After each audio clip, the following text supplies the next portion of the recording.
또 돌아온 적이 없수다 12회입니다. 자, 오늘의 첫 번째 주제, 일본의 산케이 신문이 뭐 박근혜 대통령을 민비에 빗대가지고 이게 또 지금 화제네요.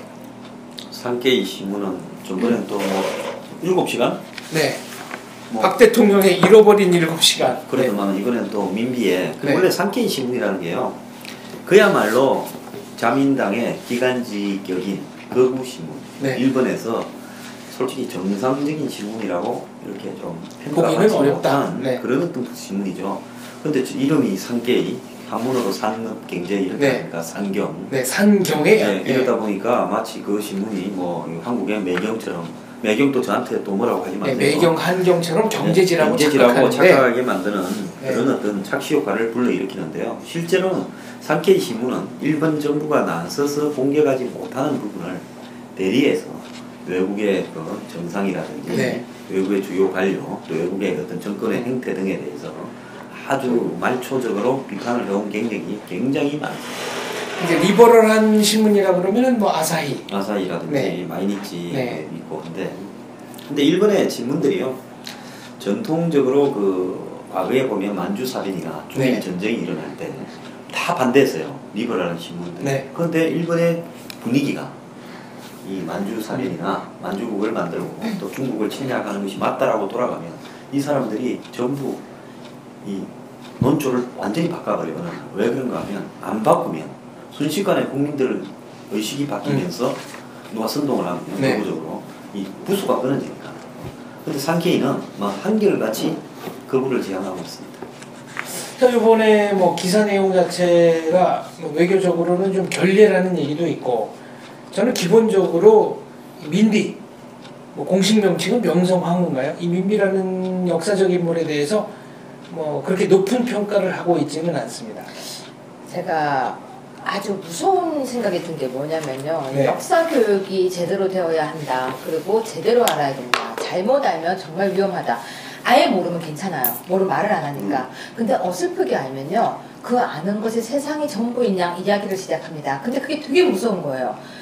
댓글에요, 왜? 뭐가 나쁜데? 명성황후랑 같다는 것이. 네. 제가 그걸 보는 순간 소름이 쫙 끼쳤어요. 왜? 명성황후 하니까 되게 그럴싸하지 않아요? 네. 그리고 이게 뮤지컬이 있단 말이에요. 오페라, 뮤지컬 등등 하면서 명성황후에 대해서 이게 너무 아름답게 미화가 좀 되어 있어요. 나는 조선의 공모다. 이 한마디가 좀 멋있잖아요, 그 말? 네. 되게 이제 장렬하게 멋있잖아요. 네, 장렬한 어떤 그런 느낌을 주죠. 근데 갑자기 이런 진지한 이야기를 하다가 딱 빠지지만 드라마에 나오는 이 대사 하나하나 여자들을 좀 꽂혀요. 예를 들어서 그 드라마가 어떤 게 있었냐면요, 옛날에 8일 연인에서 박신양이 애기! 안 애기야. 안 애기야, 가자. 애기, 네. 아시는데. 제가 한번 교수님한테 한번 그렇게 불러드릴까요? 하지마. 장 박사님이 하시니까 갑자기 내가 대화를 좀 이어서 가고 싶은 생각이 없어졌습니다. 2004년에 방송됐던 SBS 연속극. 네, 그게 박신양, 거기서 김정은 주연. 대사가 정말 네. 모든 남자들이 그 대사를 여자친구한테 한 번씩은 다 불렀어요. 그때 애인 있었어요? 네, 있었습니다. 해봤어요? 했죠, 당연히. 그 하면 여자 좋아해요? 너무 좋아하더라고요. 좋아해요. 근데 지금 와이프랑 같은 여자는. 네. 같은 여자니까 당당하게 얘기하지. 아유, 봤잖아요. 지금 저는 당당하게. 휴지만 나올 줄 알고 바로 얘기했어요. 지금 아니 그러니까 집에 가서 뭐 이렇게 당당했다 요 얘기 하라고 일부러 제가 또 확인까지 우리가 해주고. 지금 이게 가족인 게 딱 티가 나지 네. 않아요? 그런데 그런 대사 하나하나가 되게 이렇게 사람들한테 확 와닿고, 그 사람이 되게 멋있어 보이고, 또 그 사람이 실제로 그런 성격이 아니지만 드라마에 몰입이 돼요. 근데 명성황후 이 뮤지컬이라든지 오페라 이런 데서요, 나는 조선의 국모다 하는데 그 대사가 너무 멋있잖아요. 국모라는 단어, 왕이다보다 국모가 더 멋있잖아요. 그러니까 여기에 이 민비라는 사람이 너무 미화가 많이 돼 있어요. 그러니까 실제로 일본 산케이 신문의 논조는 어떻게 보면 우리보다 더 객관적으로 명성황후에 대해서 평가를 내리고, 그걸 낮춰 평가를 내리기 때문에 거기에 박 대통령을 끼워 맞췄다, 이 얘기 아닙니까? 그게 문제예요. 이게 왜 나왔는가 하면 이제 앞으로 이야기를 조금은 해야죠. 네. 그러니까 그 이번에 박 대통령이 중국의 전성절 기념식과 열병식에 참가를 하고 이제 그렇게 그 하는 부분에 대해서 일본은 굉장히 일종의 배도 아프고 또 더 나아가서 못마땅한 겁니다. 일본이 반기문 유엔 사무총장이 중립을 지켜야지 네. 왜 전성절 열병식에 가느냐라고 문제 제기도 지금 여러 차례 하고 있지 않습니까? 자, 그럼 민비는 그러면 어떤 부분이 있느냐? 결국 민비라는 것은 조선의 왕조 전체를 통틀어서 뭐 시대적인 상황도 있었지만 굉장히 독특했죠. 뭐 죽고 뭐 예를 들어서 왕이 어리고 그러면 수렴청정을 한다. 네. 남편 왕이 죽어서 황후가 돼서 뭐 이 태후가 돼서 네, 대비가 섭정을 돼서, 한다거나 네. 이런 일은 있을 수 있지만은 왕이 살아 있는데도 불구하고 왕보다 더 권력을 행사하면서 이 당시에 한국을 둘러싼 외세를 이용해서 일본을 견제하려고 했죠. 그래서 한때는 친청을 했다가 친러를 했다가 뭐 그랬지 않습니까? 네. 그러다가 일본이 이 자신들의 그 한국에 대한 정책에 못마땅하니까 이제 1985년에 시해를 했잖아요.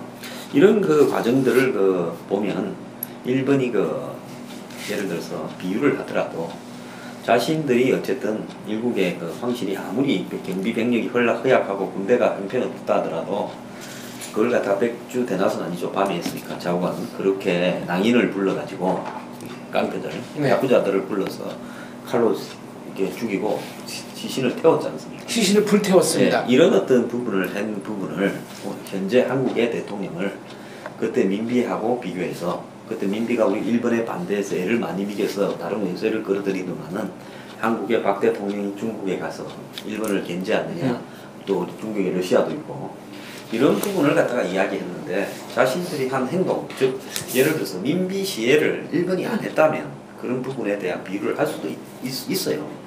그런데 그런 어떤 데 다 연루된 쪽에서 그렇게 말한 것은 좀 지나친 부분이라고 보고 정부는 지금 대응을 안 하고 있는데 괜히 대응을 해서 이거 키워주는 것보다는 그냥 일회성으로 이렇게 넘기는. 그럼 제가 소설을 한번 또 써볼까요? 지금 이 소장님 말씀 듣고 보니까 그 뭐 협박입니까? 그 박 대통령이 일본에 불이익한 일을 하면 또다시 낭인을 보내서 어떻게 한번 해보겠다. 그렇게 읽힐 수조차 있는 그러니까요. 이거 매우 위험한 기사죠. 예, 그리고 당시에 그 낭인들 아마 일본에서는 나름대로 다 정식 재판에 회부가 됐는데 거의 다 증거 불충분이 네. 풀려났을 거고요. 그리고 작년인가 재작년에 그 민비 시해에 사용됐던 바로 그 칼이 발견이 됐죠. 근데 칼집에다가 그 한자로 뭐 큰 여우 한 마리를 직접 잡았네 뭐 이런 식의 명문을 새겨놓기도 했다. 명성황후에 이런 기사가 대한 있어요. 뭐 우리의 국내 역사적인 평가는 변론으로 하고 일본 입장에서는 이런 식으로 말할 수 있는 그건 아니네요. 자, 상케이 칼럼 요지를 정확하게 이제 이야기를 하고 짚어야 될 것 같습니다. 일단은요, 제목이 미국과 중국 간의 양다리 외교는 한국을 끊을 수 없는 민족의 나쁜 유선이라고 했고요. 노구치 히로유키 상케이 신문 정치부 전문위원이 쓴 글이었습니다. 이 글 안에 보면요, 조선시대에도 박 대통령과 같은 여성 권력자가 있었다.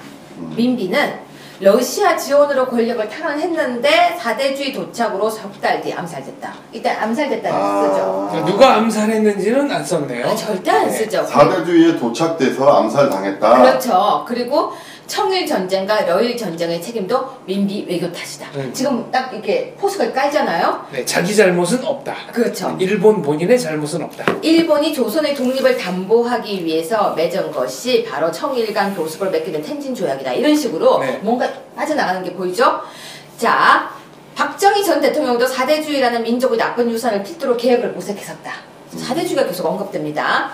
그 다음에 이것을 왜 썼는지를 분석한 글을 보면요, 이것이 결국은 일본 극우 세력을 혐한 감정, 그러니까 혐오하는 한국에 대한 감정을 썼던 개인의 주장 칼럼이다. 이런 식으로 또 일본에서도 얘기해요. 네, 물타는 거죠. 이게 우리의 전체, 그러니까 딱 이거예요. 여기서 한 사람이 열심히 욕하게 만들어 놓은 뒤에 이것은 황성욱 변호사의 개인 생각이고 저희는 괜찮아요. 저는 교수님 얘기를 들으면 순간적인 생각이 드는데 네. 우리나라도 좀 극우가 있었으면 좋겠어요. 근데 우리는 그거 네. 잘못하면 아까 재판 받는다고 그러니까, 얘기했잖아요. 그 극우가 있어가지고 진짜 일본에 가가지고 쥐도새도 모르게 이게 점점점. 근데 우리는 우리나라에서 처벌받는다니까. 그러니까. 우리는요 극우라고 쓰게 되면 우리나라 안에서 처벌을 받아요. 자, 그래서 지금 보면요, 이게 왜 나왔을까? 이 글을 왜 했을까를 봤더니 작년 8월 3일이었죠. 바로 이 서울지국장 가토 서울시국장이 우로다에서 바뀌었습니까? 예전에 양두구 비빔밥을 보고 양두구 음식이라고 했던 그 구로다카스 히로. 예. 네. 가토예요, 가토. 아 바뀌었군요. 예. 나는 구로마라고 해서 지금 멍에 잠시 구로다. 네. 그래가지고 서울시란다 서울지국장. 서울지국장이 작년 10월에 한국에서 불구속 기소가 되었다가 이제 4월에 출국 금지가 되면서 이제 갔어요. 네, 출국 금지가 해제가 됐죠. 네. 이제 돌아갔어요. 그래서 보복성 성격이 아닐까라는 또 추측성 분석 글도 있어요. 요때 이제 그 가토 지국장이 불구속 기소가 된 게 바로 세월호 때 박근혜 대통령이 뭐 했냐, 뭐 7시간 뭐 그 가또라는 네. 이름 자체도 좀 재수가 없습니다. 가등청정 네, 임진왜란 가또 때, 떠오르는데. 임진왜란 때 그거 네. 자, 근데 저는 이 산케이 신문이요. 한두 번이 아니라 산케이 신문의 노선을 분명하게 가지고 있어요. 민족주의, 그 다음에 반공, 그 다음에 예를 들어서 뭐 일본의 지금 그 과거사에 대한 부분에서 네. 부정하는 거, 그 다음에 미국 친미, 그 다음에 반한, 또 반중. 이런 산케이 신문의 기본적인 논조에서 바라보면 산케이 신문은 박근혜 대통령이 굉장히 불쾌한 겁니다. 왜냐면 박근혜 대통령이 들어서고 난 뒤에 일본하고의 관계가 지금 계속 악화되고 있잖아요. 네. 그리고 이번에 산케이 신문은 한 건을 했다라고 보는 거죠. 미국이라는 거대한 자신들은 친미지 않냐 우군에게 자 우리가 쟤들 좀 뭐라 했습니다. 당신들이 차마 겉으로 내놓고 하지 못하는 말 속마음을 성전 네, 적나라하게 그 기념 열병식에 어떻게 가느냐 이런 부분을 우리가 한번 찔렀습니다. 이런 부분이거든요. 또 산케이는 자민당하고도 이 정치적으로 깊숙하게 연결되어 있어서 일본의 자민당, 집권 자민당이 하지 못하는 이야기, 왜 자민당은 공당이니까 그런 이야기를 가끔씩 질러주는 그런 부분을 갖다가 해오고 있어요. 그래서 지난번에 대통령의 7시간을 우연히 실수로 한 게 아니라 교묘하게 한국 언론에서 났던 이야기들 인용하는 것처럼 하면서 7시간 문제를 이상하게 엮어버렸지 않습니까? 그러니까 산케이가 계속 이렇게 할 수 있는데요. 저는 이런 문제가 나타났을 때 우리가 그냥 이 언론 처벌하더라도 제대로 처벌을 못하지 않습니까? 지금 국가원수 모독죄라는 게 사실은 없거든요. 아니 그리고 외국의 언론을 네. 국가원수 뭐 모독죄라든지 명예훼손으로 걸어서 그걸 실제로 처벌을 했을 때 거기에서 나타나는 실익이 별로 없다는 거 아닙니까? 왜냐하면 뭐 언론인들이 전 세계에 얼마나 잘 뭉쳐 있습니까? 그런데 기자나 지국장을 처벌을 했다. 이렇게 했을 때 한국이 마치 언론 탄압국가처럼 비춰질 수 있으니까 실제로 명백한 거짓말을 해도 그것을 처벌까지 완성시키기는 쉽지 않고 한국에 있는 뭡니까? 구로다도 결국 일본으로 가게 해줬잖아요. 가또 지국장. 네. 그래서 그 가또도 일본으로 가버렸잖아요. 그런 어떤 부분을 바라보면 실제로 처벌하지 못하는 일을 가지고 예를 들어서 우리가 법적인 대응이나 뭐 이런 이야기를 하는 것보다는 그냥 통제에 벗어나 있다면 그냥 수많은 군설수 중에 한 개로 저는 저는 박 대통령의 대일 외교 그렇게 썩 잘한다고는 생각하지 않습니다. 어쨌거나 대한민국은 뭐 일본과 미국 그 동맹 관계를 통해서 이제 삼각편대를 만드는 것이 국가의 미래를 위해서 가장 좋다고 생각하지만 그러나 그럼에도 불구하고 일본 신문이 남의 나라 그것도 이웃나라 국가 원수를 향해서 이런 식으로 보도를 하고 또 박근혜 대통령이 남자친구가 없어서 그런 거 아니냐 이런 식으로 보도하는 썬데이 서울입니까? 언론까지 있었어요. 완전 산케이 신문의 논조는 거의 썬데이. 아니 이게 산케인지 아닌지는 제가 지금 확인을 아직 못했는데 아무튼 그런 식으로까지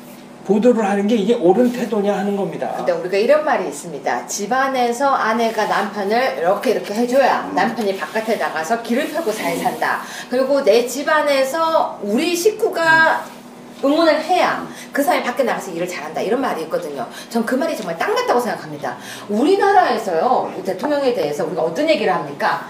우리나라 사람이요. 대통령 그림을 그린 다음에 머리에다가 꼭 달아서 배포했어요. 그러니까 약간 이제 정신이 헷가닥했다는 비유를 한 거군요. 그림으로. 그렇죠. 그 그림 기억 그게 동막골인가요? 그 동막골 영화 나온 다음부터 머리에 꽃만 꽂으면 미친 X가 되는. 그 전부터는 이제 머리에 꽃 꽂는다는 표현이 있었죠. 약간. 그런가요? 네. 근데 하와이 같은 데 가면은 꽃 꽂고 해변가에 뛸 때는 이쁘다고 하잖아요. 그렇죠. 근데 왜 머리에 꽃 꽂으면 이상하다고 그러는 거예요? 근데? 그러게 특히 저는 여기서 여성 비하 코드가 이렇게. 제가 한번 꽂아볼래? 또 꽂으면 네. 네. 꽂으면 네, 이거 나도 제가 꽂으면 뭐 이상해. 네. 빨리 꽃을 든 남자. 빨리 꽃을 든 남자가 낫겠네. 그런데요, 왜 꽃을 뭐 하와이, 뭐 태국, 발리에서 꽃 꽂고 있으면 이쁜 여자라고 하면서 꽃을 꽂은 여자 하면 이상한 여자라고 보죠? 글쎄요. 그건 뭐 문화적 차이 아닐까요?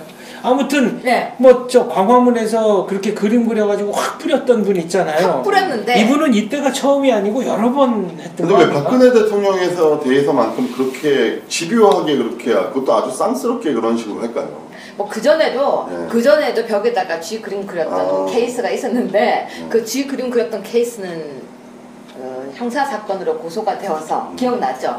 벌금까지 갔던 걸로 네. 제가 기억을 해요. 그러니까 처벌을 했었어요. 물론 이걸 처벌할 것인가 말 것인가도 굉장히 청와대에서 논란이 많았었다고 들었는데 아무튼 처벌했어요. 근데 이번에 대통령이 그림을 그려서 뿌리니까 처벌하지를 못하는 거예요.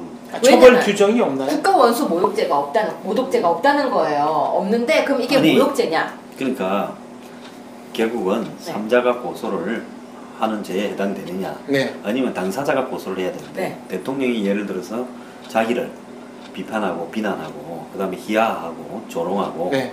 하는 부분에 대해서 일일이 고소를 하려고 그러면 아마 하루에 한 50만 명씩은 처리를 해야 될지 네. 몰라요. 고소장 쓰다가 이제 시간이 다 가는 거죠. 그러니까 본인이 그 고소에 나설 수 없는 입장이지 않습니까? 그런데 뭐 예를 들어서 모욕죄 같은 경우에 3자가 대리 고소를 하기가 어렵죠. 친구죄니까. 친구죄. 네. 그러니까 결국은 처벌하기가 어렵다는 거죠. 위에서 뿌리면 쓰레기 투기죄 하면 돼요.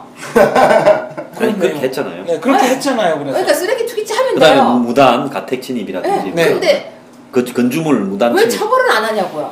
그 처벌하지 않았나요? 벌금도 그 사람? 떨어졌을 거예요. 벌금요? 제가 알기로는 그 다음 기사는 못 봤어요. 저는 네. 처벌보다 오히려 인사상 손해배상을 한 2억 좀 걸어가지고요.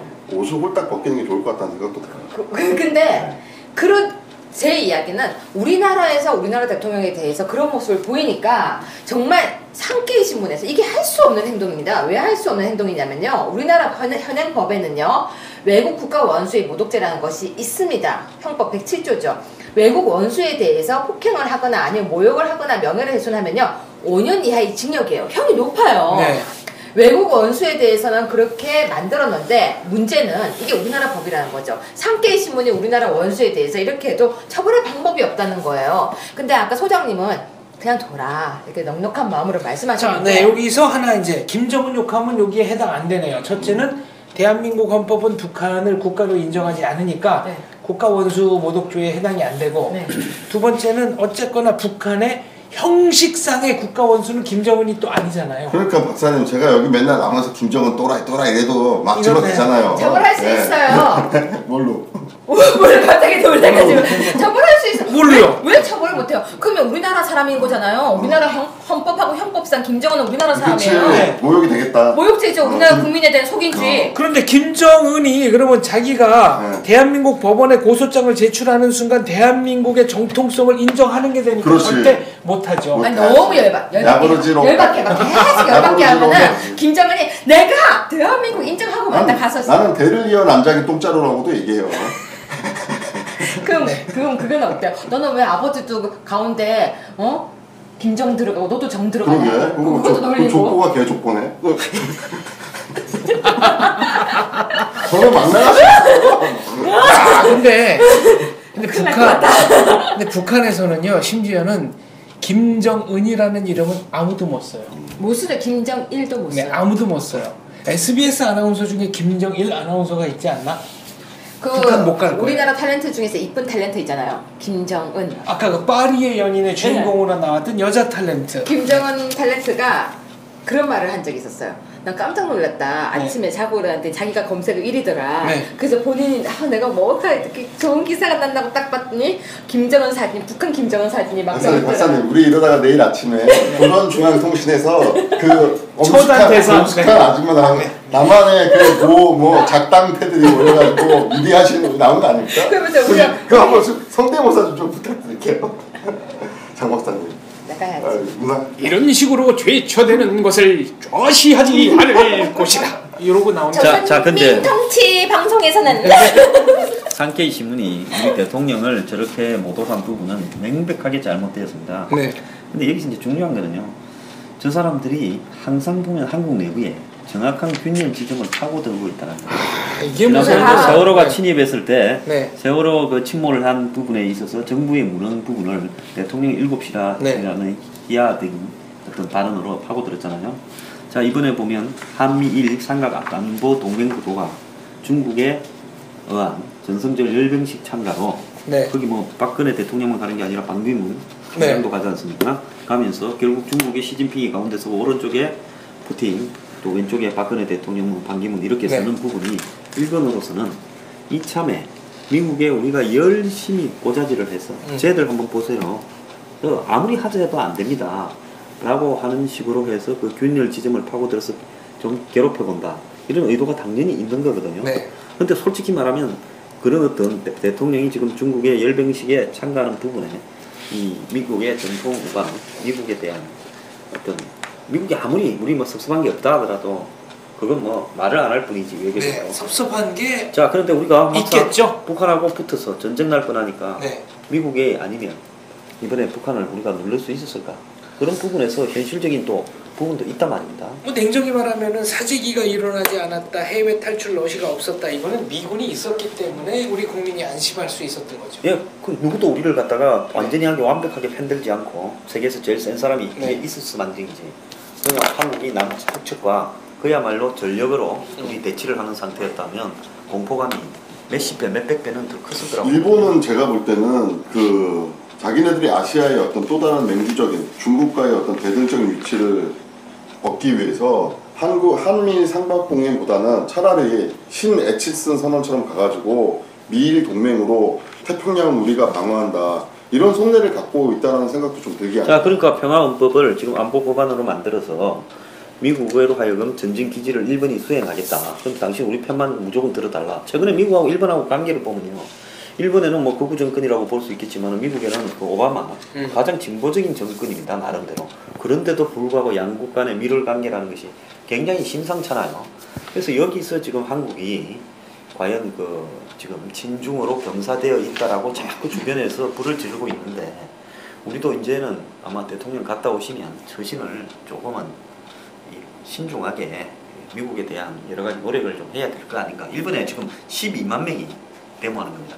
일본 사람들이 데모 같은 거 거의 안 하고 네. 투표만 하는데 12만 명이 데모에 나서고 일본에 버스 차벽이 만들어지고 저렇게 반대를 이건 수십 년 만에. 그럼 우리도 그 상황을 잘 이용할 필요가 있겠군요. 예, 저렇게 네. 만드는데도 아베는 눈 하나 깜빡 안 하고 자기 그 저기 외교부 네. 이시 수상이 그때 뭡니까 미국하고 안보 동맹을 네, 맺었잖아요. 미일 안보 협약. 그걸 반대한다고 일본의 극자파들이 그 굉장히 패를 또 하고 난리를 했지 않습니까? 지금 그 정확하게 손자가 할아버지가 해서 일본이 안보에 대해서는 미국에 맡기고 그냥 경제 성장만 무인승차에 와서 결론적으로 우리가 맞았지 않느냐. 지금 이런 논리를 가지고 지금 또 밀어붙이고 있거든요. 일본이 경제가 침체되어 있는데 중국을 꺾고 다시 세계의 2인자 자리에 올라가려면 어쨌든 미국과의 어떤 힘을 바탕으로 해서 중국을 압박할 수밖에 없다. 일본에는 이런 생각이 지금 박혔습니다. 그런데 중요한 것은 일본 사람 대다수가 이런 생각을 찬양한다는 거예요. 그렇습니다. 그리고 아베 내각 지지율이 거의 70% 가깝습니다. 예, 그리고 아베가 곧 저기 이 자민당 네. 총재 경선이 있는데 총재 개가 되면 3년을 한대요. 네, 거기서 되면 지금 총리도 3년을 더 하는 거예요. 그렇습니다. 자연으로. 네. 그런데 당내 누구도 아베에 대해서 반대 안 한다는 겁니다. 만장일치로 지금 된다는 겁니다. 근데 전 그것보다요, 소장님. 이게 더 걱정이에요, 지금. 민비에 대한 국민들의 생각이요. 아주 웃겨요, 지금. 제가 댓글 하나만 읽어드릴게요. 지금 기사가 이렇게 떴습니다. 정부, 박 대통령과 민비를 함께 갔다고 본 것은 일본 매체의 품격의 문제다 하고 기사가 떴어요. 정부 입장이 나온 거죠. 그러니까 댓글이요. 첫 번째 댓글이 뭔지 아세요? 이런 미친 일본 놈들. 마지막 순간까지 나라를 국민을 걱정하셨던 명성황후를 어디다가 비교하는 거야?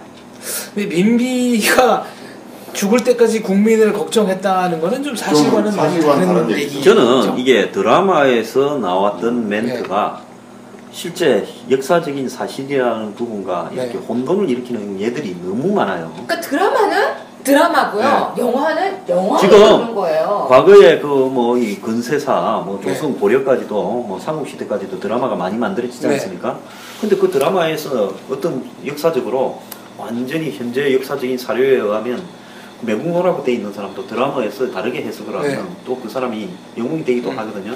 그래서 이런 어떤 부분에서 그 후손을 위한 역사 왜곡은 우리 스스로가 자제해야 됩니다. 민비는 뭐 매관매직으로도 유명하고 그리고 주술사를 동원해가지고 예를 들어 뭐 청일 전쟁이 났다 그러면은 요걸 피하기 위해서 그러니까 병화를 피하기 위해서 본인의 일신이 보존되기 위해서는 뭐 청동소출 뭐 궁궐 어느 지점에 거꾸로 묻어놓으면 된다 이런 거를 굉장히 주변 열강에 줄다리기를 하는데 몰두하고 우리 내부의 힘을 이렇게 기르거나 네. 개혁을 하는 데는 소홀을 함으로써 한마디로 구기득권, 대원군도 기득권이고 민비도 기득권입니다.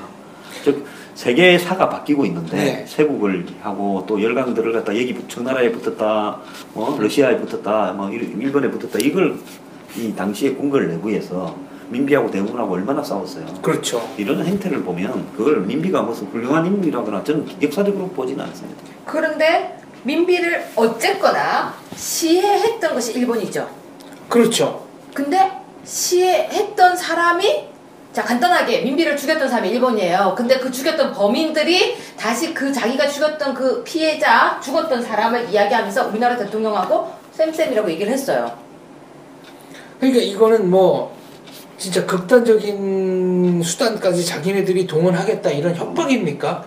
야 저도 그런 생각이 딱 들더라고요. 테러를 암시한 거요? 테러를 상태가? 암시한 걸로 보이는 정도로. 그러니까 이 민비 시해 사건에 있어서 이제 딱 하나 결과적으로 제가 이제 긍정적으로 보는 이유는 보는 그거가 하나 있는데 이때 일본군을 그 국내로 잠입하도록 길 안내인 역할을 해준 우범곤이라는 사람이 있습니다. 오장춘 박사. 네, 오장춘 박사의 그치, 아버지죠. 네, 일본으로 그러니까 이제 밀항을 하게 되죠.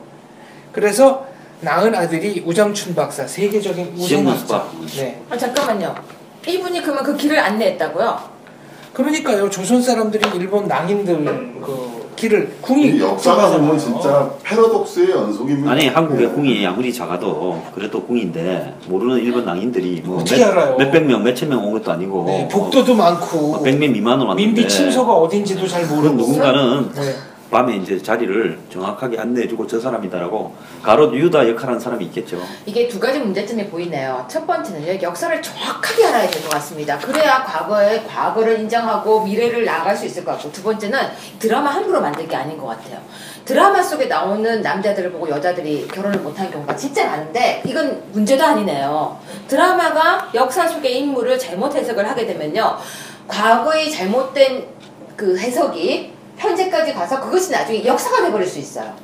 그리고 일부 세력들이 뭐 친일이냐 반일이냐 일본 문제에 가서 낙인부터 찍고 들어가기 때문에 일본 관련된 문제는 정말 말하기가 상당히 조심스러운 부분도 있어요. 근데 일본이 이렇게 할 수 있는 게 이게 진짜 언론의 자유일까요? 산케이 신문이 언론이고 언론의 자유일까요? 아니라고 보죠. 이거는 글쎄 이게 표현의 자유일까요? 저는 표현의 자유라는 말 뒤에 반드시 따라야 되는 게 있어요. 책임, 의무, 의무. 책임과 네. 의무죠. 자. 근데 우리는 자유만 자꾸 얘기하는 것 같아요. 그러니까 우리가 이 북한의 저번에 지뢰 도발에 대해서 확성기를 들었지 않습니까? 네. 그런 것처럼 저렇게 도발을 하는 부분은 그냥 우리는 그럼 악을 겨냥해서 네. 유사한 행태로 한번 갉아주든가 우린 점잖아서 그러지 못한다면 속이 썩더라도 가만히 있든가 네. 안 그러면 거구 테러단을 조정해서 일본을 뭐 산케이 신문 같은데 한번 뭐 화염병을 하나 던지든가 뭐 이렇게 해야 되는데 실제로 쓸 수 있는 수단이 마땅치 않으면 예를 들어서 이 한마디로 노이즈 마케팅 시끄럽게 만들어 가지고 그걸 점점 네. 이 언론 이 지상에 등장시키려고 하는 그런 의도가 있는 사람하고는요 한마디로 그렇게 할 수 있는 구실을 안 주는 게 가장 좋고 또 괜히 이 비분 관계해봤자 우리끼리 네. 비분 관계하는 것이 일본에 들리긴 하겠습니까? 근데 이건 외교 아닌가요? 일본 대사라든지 우리나라 주1 대사라든지 아니면 우리나라에 있는 한일 대사관이라든지 이렇게 만나가지고 그런 부분에 대해서 이게 외교적으로 이런 말은 해야 되지 않나요? 그만해라. 이건 해야 되지 않나요? 정부가 기사 삭제 요구하고 공식 대응을 자제하고 있다면 전 잘하는 거라고 봅니다. 그래요? 전 근데 원래요 까부는 애들은 계속 피하면요 자기 무서워하는 줄 알 때가 있어요. 근데 한 번 정도는 이렇게 팍 밟아줄 때 이럴 때가 있거든요. 저는 뭐 점잖게 일본 산케이 신문에 대해서 한마디 좀 드리고 싶네요. 뭐라고요? 이 기사를 쓴 기자분 전문가의 즉각적인 도움이 필요하다고 저는 판단합니다. 정신병요? 전 정신병이라는 얘기 안 했습니다. 네, 이런 식으로 본인의 존재감을 과시하려는 분에 대해서는 즉각적이고 광범위한 전문가의 도움이 필요할 것으로 판단합니다. 독특한 정신문화를 가지고 있죠. 저기 우리가 얼마 전에 한번 되게 건드린 게 있어요. 뭔가 하면 아베 부인 네. 아기에가 네. 호테이라고 부르는 네. 일본식의 그 상남자 네. 락스타 출신이죠. 네. 그 사람하고 밤에 은밀한 만남을 가지고 몸을 더듬고 목덜미에 네. 기소했다라고 한국의 신문들이 대서특필 안 했습니까? 네. 그죠? 그렇게 해서 아베를 성질을 좀 많이 긁어줬거든요. 네. 그러니까 근데 그렇다고 이런 식으로 기사를 그러니까 그런 어떤 부분에서 산케이가 보복을 했는지 어떤지는 모르겠는데 그러니까 이런 기사들을 우리가 많이 네. 내보내면 됩니다. 저는 그냥 이 말을 해주고 싶어요. 그 팩트 체크해서 네. 사진까지 해서 네. 노구치 히로유키 씨가 쓰셨거든요. 네. 꿈에 민비 나온다. 저는 왜 갑자기 또 상상이 되죠? 그 소장님이 아베 부인이 소장님을 보면 왠지 소장님을 좋아할 것 같아요. 또 왜 갑자기 이상한 차라리 나처럼 그냥 개그하고 끝나요. 아니 근데 또 소장님 또 흐뭇해. 생각이라고 또 질러봐야 되기 때문에. 아니 지금 나를 어떻게 보고 아니 지금 흐뭇하다고. 소장님 팬들을 의식하면 소장님 잘생겼다고 한 번쯤 아니 기대하면서 상남자 같다라는 얘기. 왜 그러는데 오늘. 네, 아무튼 좀 한번 해보려면. 아베 부인은 술집을 직접 해요. 선술집을 이자카야 같은 네. 도쿄 시내에서 그래서 그 자기가 만나고 싶은 남자들을 그 술집에 불러다가 술 파티를 네. 대사로 합니다. 그래서 아베가 이 얼마나 찌질한 남자예요. 한번 봐요. 마누라 단속도 못 해가지고 네. 마누라가 그냥 상남자 같은 남자들한테 기댈 정도로 우리가 이제 여기서 이야기하면서 스트레스 좀 풀면 돼요. 작가 이거- 선생님들이 네. 제일 좋아하는 술집은? 이 작가야? 이 작가야? 이 작가야. 네, 이 작가야. 네. 자, 지금 요 말을 스포츠로 돌면 좋아하는 남자를 일일이 찾아다니는 거는 맨투맨. 네. 그다음에 술집을 차려놓고 좋은 남자를 글로 빌리는 거는 지역방어, 존 디펜스. 네. 이런 차이가 있다. 이렇게 정리를 하고 넘어가겠습니다. 자, 사회적으로 하나, 남들이 얘기 잘 안 해서 저희가 건드리는 문제가 있습니다. 마사회가 키즈 카페를 하나 만드는데 다른 정부 부처로부터 12억 원을 달라 그랬다. 집행이 된 겁니까? 자, 그렇게 얘기하면 재미가 좀 덜해요. 네. 재밌게 해야 돼요. 미래창조과학부가 네. 창조경제사업 명목으로 12억 원을 지원했다. 이래야 좀 더 자극적이잖아요. 이거를 마사회가 하는 키즈 카페에. 네. 근데 그 키즈 카페가 들어서는 곳이 폐쇄회로 경마장 아니라고요?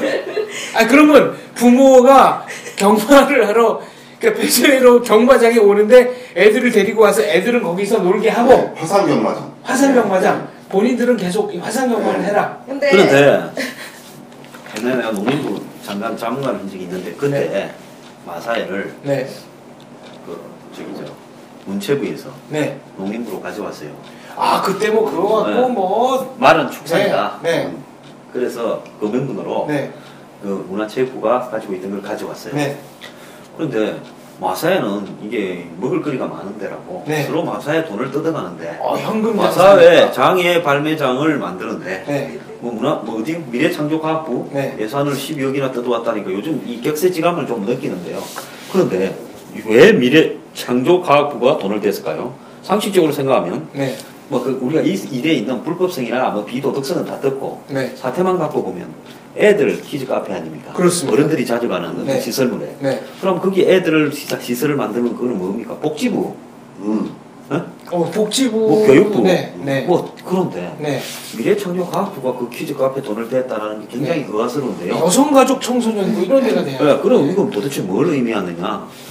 거기에 예를 들어서 혹시 이 장외 발매소 네. 그거 보면요, 이 솔직히 마사의 막건을 전부 저 과천에 있는 경마장 마사회가 직접 운영하는 트랙 있는 경마장에 가서 하면 이 도박하는 사람들 귀찮거든요.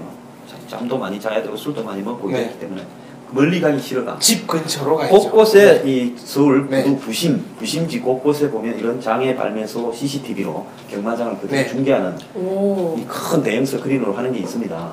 거기 가면 뭐 분위기도 완전히 살더래요. 그런데 애들을 데리고 부모가 장애 발매소에 가서, 그러니까 과천에는 그 뭐 바람도 불고 경치도 있고 하니까 놀러 삼아 한 번씩은 갈 수 있다고 봅니다. 그러니까 거기다가 키즈 카페 하는 건 저도 뭐 네, 뭐라고 장애 안 하겠습니다. 발매소에서 네.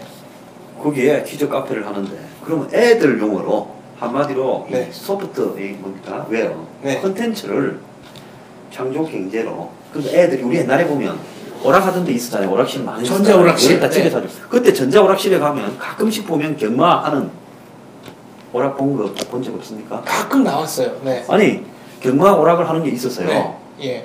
일본에 가면 그런 게 좀 많이 있었고요. 네. 그래서 경마 오락이 있었거든요. 가끔 큰 오락장에 가면. 그러니까 부모는 장애 발매소에 가서 실제 경마 TV로 중계되는 대세로 중계되는 경마에 베팅하고, 자녀들은 그 인터넷 게임, 네. 그러니까 한마디로 그 이 전자 오락으로 제공되는 이 경마 콘텐츠에 베팅을 하라고 해서 미래창조과학부가 있는지, 그게 내가 좀 납득이 안 가는 부분이에요. 그 청소년은 못 들어가지 않습니까? 또 자, 경마에. 그걸 정확하게 두 가지로 짚어드릴게요.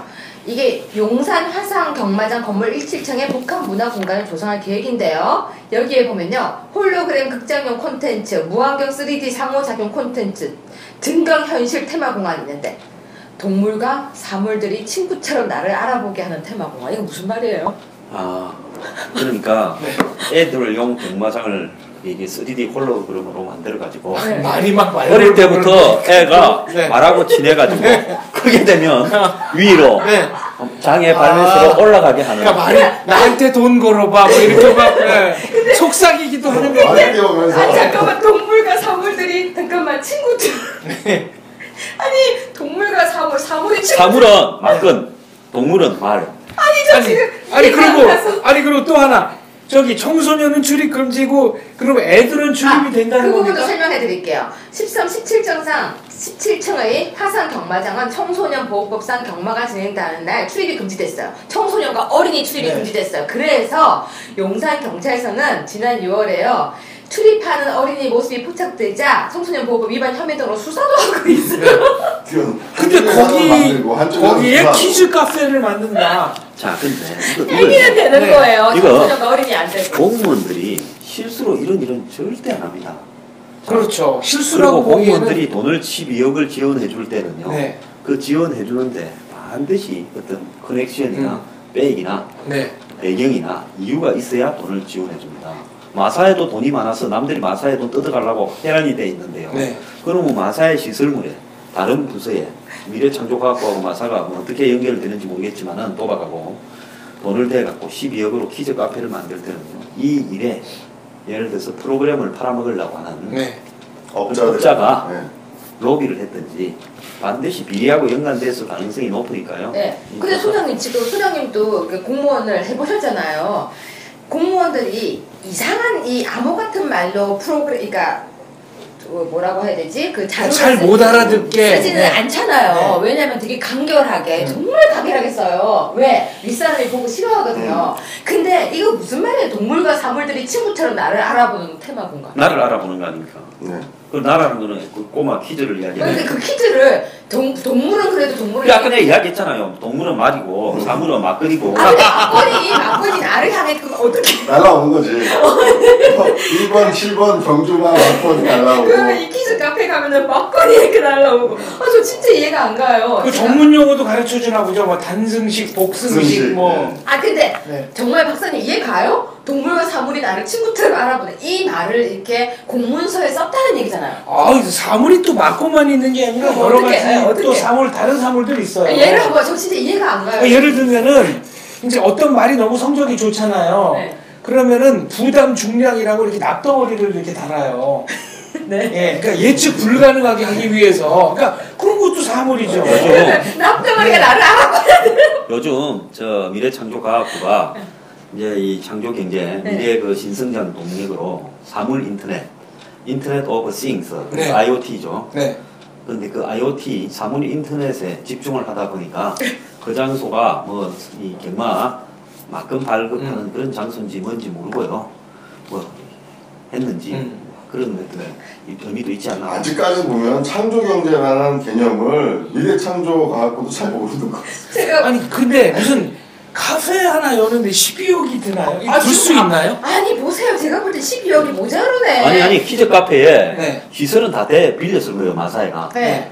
그런데 이거 하겠다고 이제 하는 부모 거예요. 따라서 아버지가 도박하러 오는데 네. 자식을 데려가는 부모들이 많다 보니까 걔들을 갖다가 요즘 식당에 뭐 애들 놀이터도 만드는 것처럼 네. 그걸 만들었는데 그 부분에 있어서 예를 들어서 미래창조과학부가 자기들이 이 창조 경제를 하고자 하는 부분을 반영했다. 네. 근데 나중에 문제가 될 것 같은 게 이거 애들 데리고 가서 계속 하다가 이제 폐가 망신한 어떤 가족이 나와서 네. 창조경제가 나를 망쳤다 이렇게 주장하면 또 무슨 말 할 겁니까? 아니지. 네가 꼭 와야 될 이유는 없잖니? 자, 그러면 네 발로 왔잖니? 그러면 이제 앞으로 이게 확대하면 어떻게 해석이 될 수 있는가 하면 룸살롱에도 이렇게 오스토바에도 키즈 카페, 네. 사창가 앞에도 키즈 카페 네.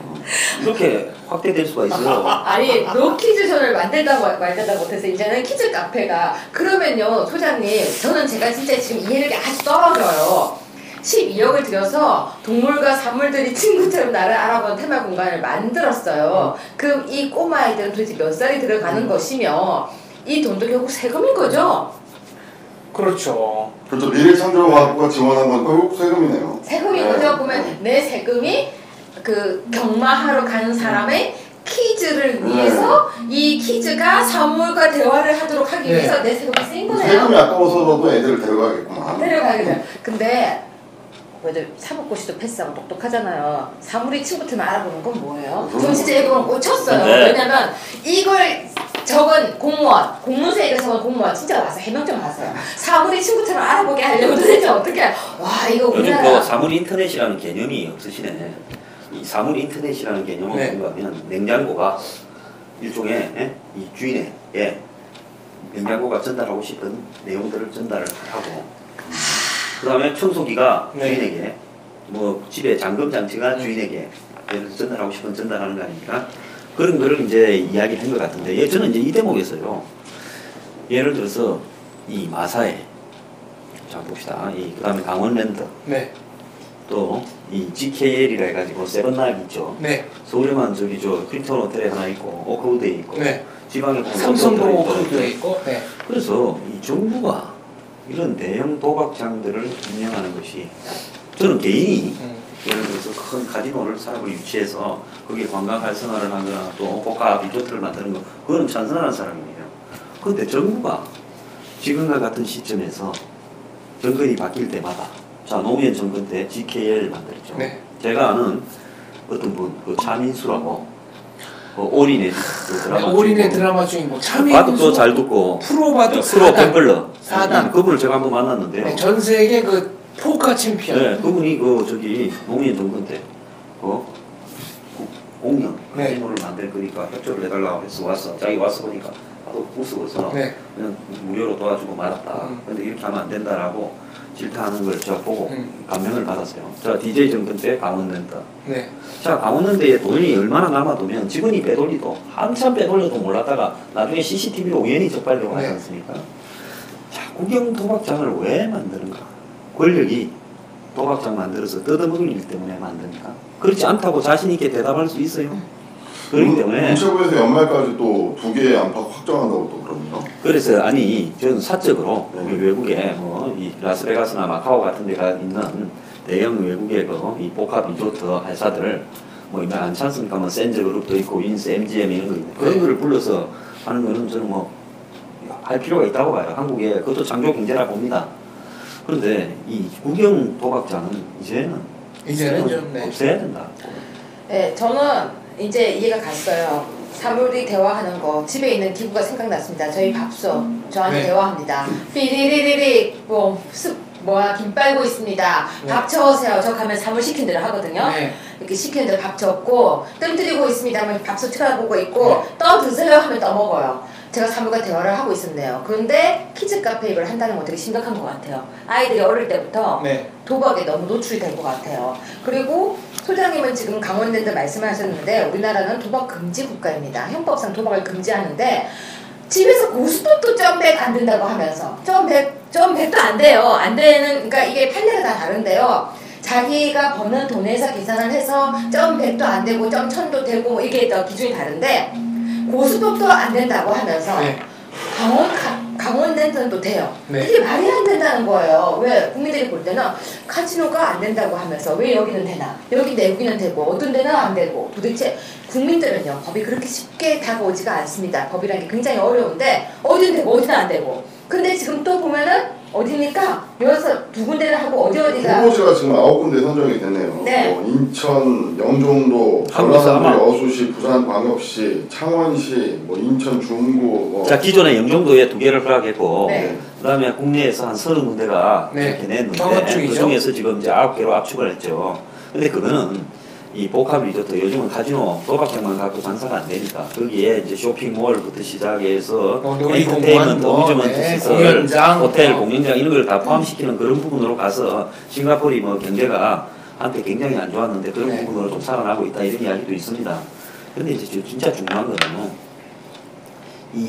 그런 어떤 도박을 국가 산업으로 육성을 할 수도 있다고 봐요. 거기에 도덕성을 자본주의 사회에서 갖다 붙이는 건 좀 문제가 있다고 하지만 정부가 해야 될 일과 해서는 안 될 일은 구분해야 되는데 정부가 도박장을 운영하면서 고스톱, 점백을 처벌하는 것은 옳지 않다고 봐요. 저도 그렇게 생각하는데요. 강원랜드 절대 화려하지 않아요. 강원랜드 가보잖아요. 그러면 죽음의 도시 같아요. 고스톱이 아니라 카지노만 활성화되어 있고요. 나머지 부분은 다 전당포예요. 요즘 전당포 본 적 있어요? 없습니다. 거기 가면요 사방팔방 전당포예요. 그리고 카지노에서 돈을 잃어서 평생 생명까지 목숨까지 잃은 사람도 많고요. 가정이 파산된 사람도 많아요. 자, 그거 이야기하면 도박하니까 또 생각났습니다. 말 안 하려 했는데 네. 옛날에 바다 이야기. 네. 야 이거는 진짜 그거 이게 해당 패스토는 같아요. 저 그거 아니, 그거 다음에 해야 돼. 이게 지금 방송 시간이 다 돼가지고 그거 해야 돼요. 요거 다음에 꼭 다뤄야 되겠네요. 네. 바다 적어도 이야기를 정권의 실세들이 네. 우리 그 카지노 해야 돼. 이런 어떤 지하 도박을 장려하는 쪽으로 가면서 상품권 회사까지 만들고 그 프로그램을 만드는 컨텐츠 네. 회사까지도 통제하고 그거 해야 이러면서 전 국민을 그것도 서민들을 도박장으로 수십조 끌어내서 인생 파탄하게 만드는 네. 그런 부분이 역사적으로 그냥 넘어가 버리고 있다. 바다 이야기 과연 어떤 일이 있었나 다음 주에 반드시 다루도록 하겠습니다. 그거 수산물 이야기 아니에요. 감사합니다. 바다 이야기입니다.